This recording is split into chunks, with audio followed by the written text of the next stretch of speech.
আড়িয়াদহে পুলিশের অতি সক্রিয়তা, জয়ন্তের বিরুদ্ধে সাক্ষীকেই গ্রেফতার।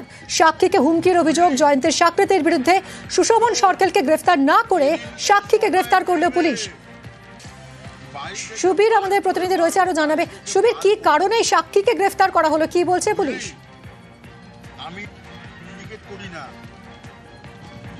আমরা সুবীরের সঙ্গে যোগাযোগের চেষ্টা করছি।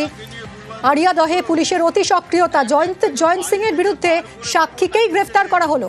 সাক্ষীকে হুমকির অভিযোগ জয়ন্তের সাকৃতের বিরুদ্ধে, কিন্তু সেই অভিযুক্তকে গ্রেফতার না করে সাক্ষীকেই গ্রেফতার করলো পুলিশ। সুশোভনকে মারধরে গ্রেফতার বিমল পাঁজা। সুবীর রয়েছে আমাদের সঙ্গে, আরো জানাবে।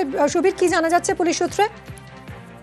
দেখো, গতকাল রাত্রিবেলা এই যে ঘটনা, সেই ঘটনায় কিন্তু বেলগোয়া থানায় পুলিশ যায় এবং এই সুশোভন সরকেল, জয়ন্ত সিং এর যে সাগরেদ, সে কিন্তু সেখানে গিয়ে তাকে কিন্তু হুমকি দেয়, এমনটা কিন্তু অভিযোগ।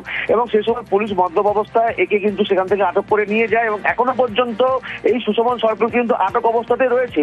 কিন্তু যেটা জানা যাচ্ছে সেটা হচ্ছে যে এই যে বিমল পাজা, যে হচ্ছে এই জয়ন্ত সিং এর সাক্ষী, সে কিন্তু এই যে ঘটনা, গতকাল রাতের ঘটনা, সেটা ব্যারাকপুর পুলিশ কমিশনারের অফিসে কিন্তু লিখিত অভিযোগ জানানোর জন্য যাচ্ছিল।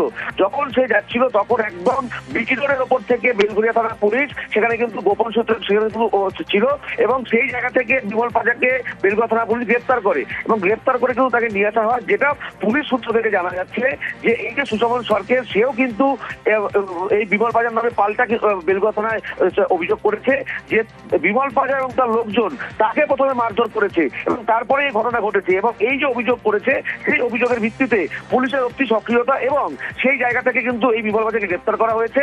কিন্তু গতকালের রাতের যে হুমকির ঘটনায় অভিযুক্ত সুশোভন সরকেল, যে জয়ন্ত সিং এর একদম সাগরেদ বলে জানা যায়, তাকে কিন্তু এখনো পর্যন্ত পুলিশ গ্রেফতার করেনি, তাকে আটক করে রেখে দিয়েছে। ধন্যবাদ সুবীর।